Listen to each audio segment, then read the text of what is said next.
आणि आम्हाला भेटलेला आहे ढेंग्या. बघू शकता तुम्ही. थोडे दुसरा आपला मित्र ढेंग्या काढणार आहे आणि आलेला आहे बाहेर ढेंग्या. खूप कष्ट केले आम्ही याच्यासाठी.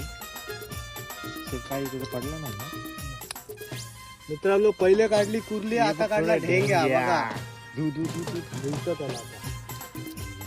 आणि आम्हाला धिराण गेला.